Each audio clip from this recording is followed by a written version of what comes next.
The Hiding Place. Chapter 1. The 100th Birthday Party. I jumped out of bed that morning with one question in my mind: sun or fog? Usually it was fog in January in Holland. I leaned as far as I could from the single window in my bedroom in our building, called the Beach Bay. Yeah, it was always hard to see the sky from there.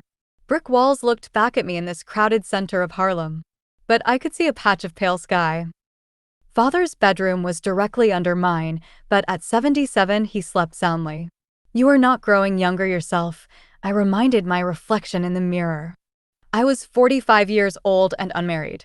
My sister Betsy, 7 years older than I and also unmarried, still had that slender grace that made people turn and look after her in the street. Heaven knows it was not her clothes. Our little watch shop had never made much money. Below me, down on the street, the doorbell rang. I opened my door and plunged down the steep twisting stairway. Actually, the Beach was 2 houses. The one in front was a typical old Harlem structure, 3 stories high, 2 rooms deep, and only 1 room wide. At some point its rear wall had been knocked through to join it with the even thinner, steeper house in back of it, which had only 3 rooms, one on top of the other, and this narrow corkscrew staircase squeezed between the 2. Betsy was at the door ahead of me. An enormous spray of flowers filled the doorway. We searched the bouquet for the card. "Pickwick," we shouted together. Pickwick was a wealthy customer who not only bought the very finest watches, but often came upstairs to the family part of the house above the shop. His real name was Herman Slurring.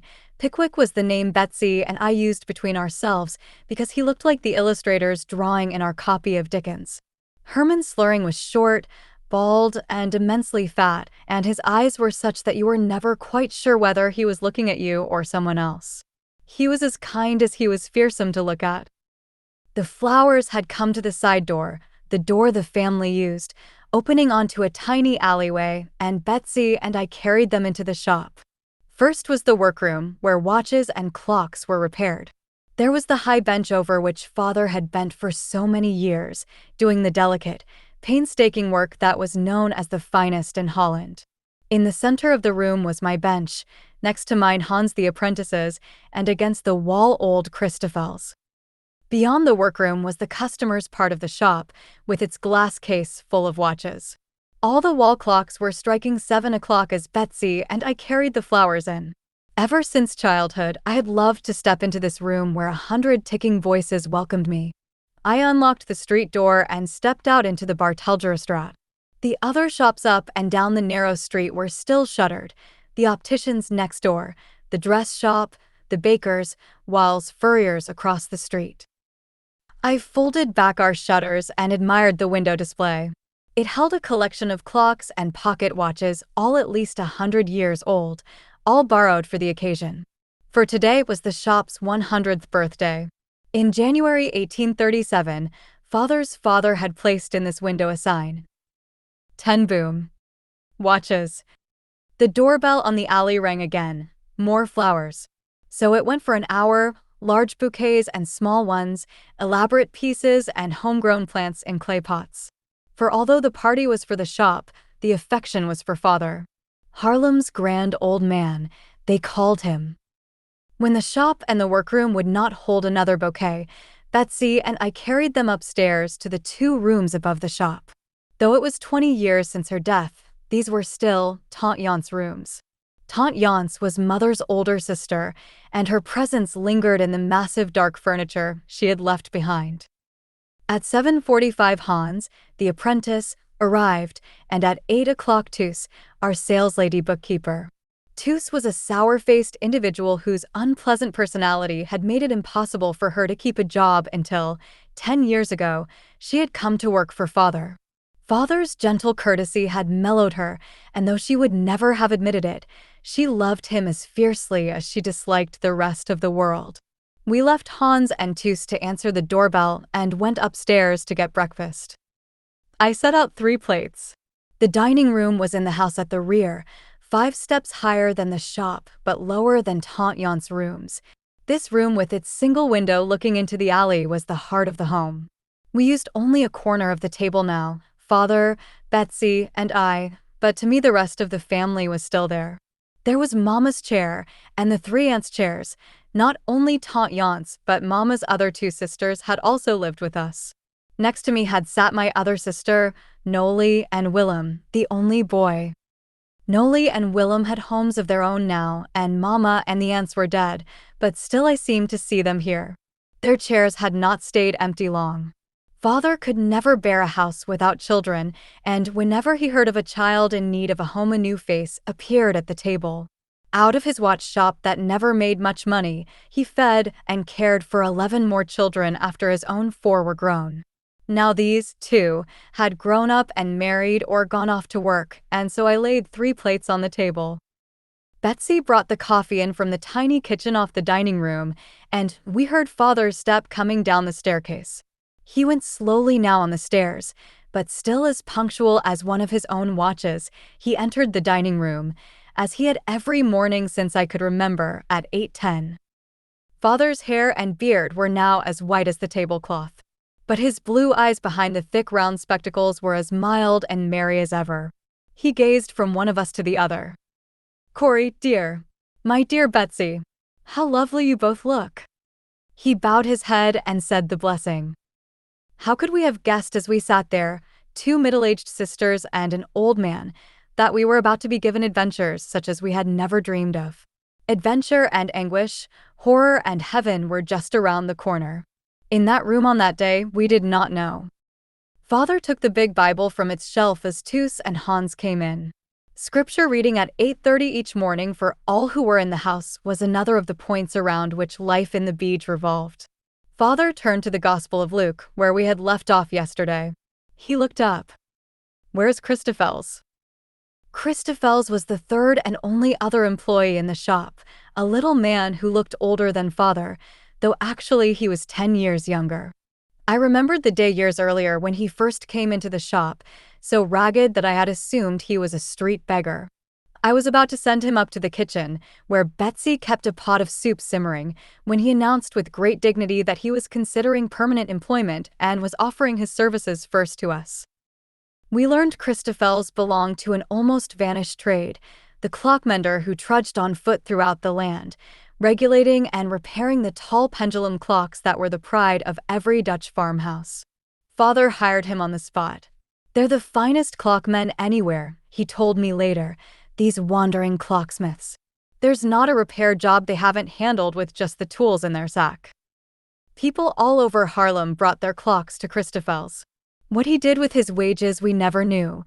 He had remained as threadbare as ever, though Christophels' most notable quality was his pride. Now, for the first time ever, Christophels was late. Father polished his glasses with his napkin and started to read, his deep voice lingering over the words. Eventually, we heard Christophels' shuffling steps on the stairs. The door opened and all of us gasped. Christophels was resplendent in a new black suit, checkered vest, white shirt, tie, and stiff starched collar. "Christophels, my dear associate," Father murmured in his formal way, "what joy to see you." And he resumed his Bible reading. Soon the doorbells were ringing, both the shop bell on the street and the bell in the alley. Toos and I hurried to the doors. Before long, a steady stream of guests climbed the narrow staircase to Tante Yance's rooms, where Father sat almost lost in a thicket of flowers. As I helped one of the older guests up the steep stairs, Betsy seized my arm. "We need Noli's cups right away." "I'll go get them." Our sister, Noli, and her husband were coming as soon as their 6 children got home from school. I dashed down the stairs, took my coat and my bicycle from inside the alley door, and set out over the bumpy brick streets.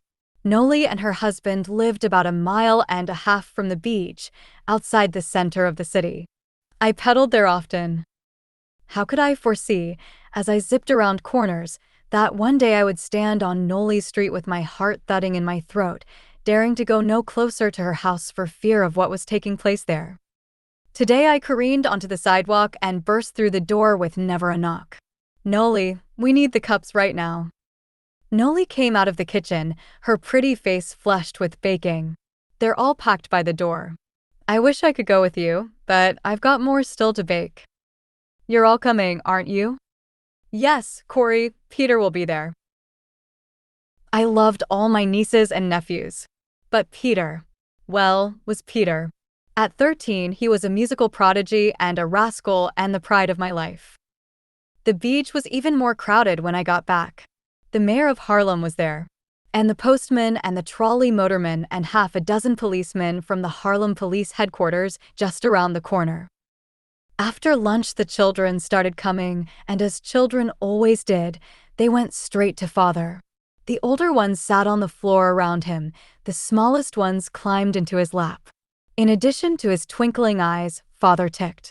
Watches lying on a shelf run differently from watches carried about, so Father always wore the ones he was regulating. His suit jackets had inside pockets fitted with hooks for a dozen watches, so wherever he went the hum of hundreds of little wheels went with him.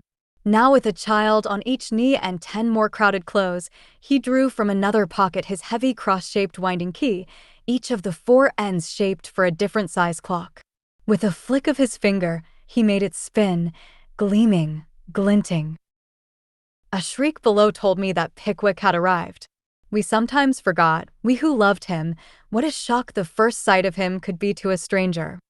I hurried down to the door and got him upstairs. He sank his bulk into a chair beside Father, fixed one eye on me, the other on the ceiling, and said, 5 lumps, please. Pickwick loved children as much as Father did, but while children took to Father on sight, Pickwick had to win them. He had one trick that never failed. I brought him his cup of coffee, thick with sugar, and watched him look around in mock consternation. But, my dear Cornelia, he cried, there's no table to set it on. He glanced out of one wide-set eye to make sure the children were watching.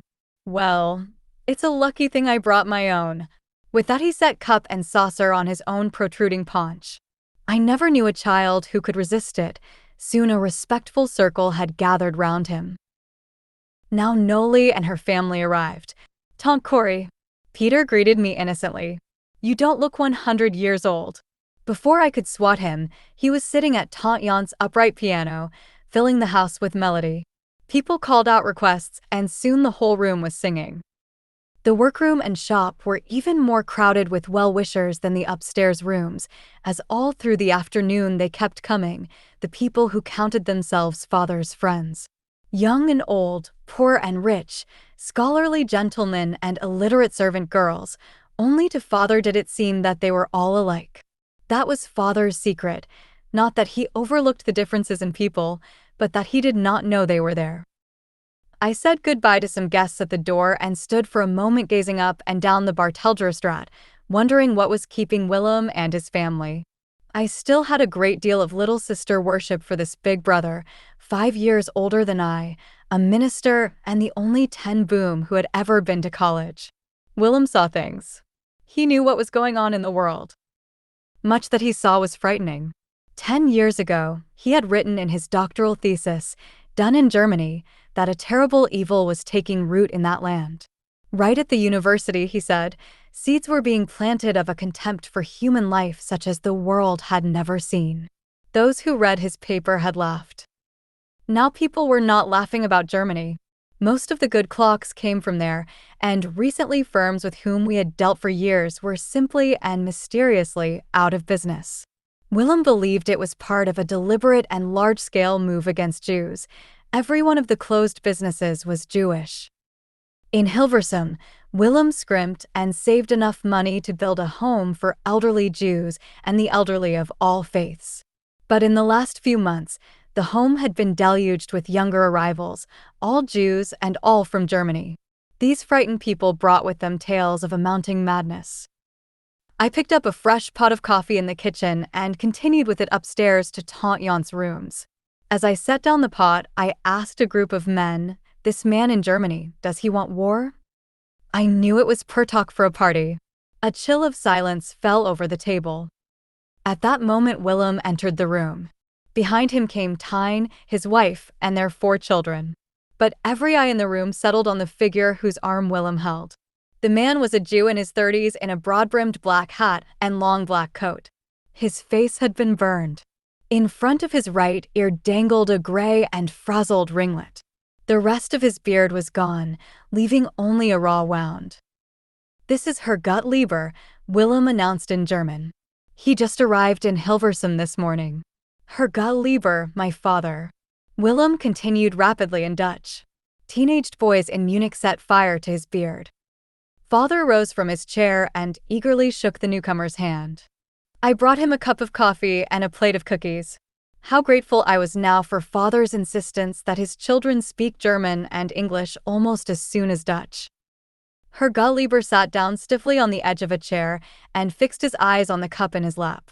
I pulled up a chair beside him and talked about the weather, and around us conversation began again. And so the shadow fell across us that afternoon in 1937, but it rested lightly.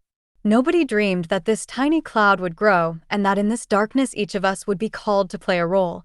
Father and Betsy and Willem, even the funny old beach. That evening, I climbed the stairs to my room. Childhood scenes rushed at me, strangely close and urgent. Today I know that such memories are the key not to the past, but to the future. I know that the experiences of our lives, when we let God use them, become the mysterious preparation for the work He will give us to do. But I did not know that then.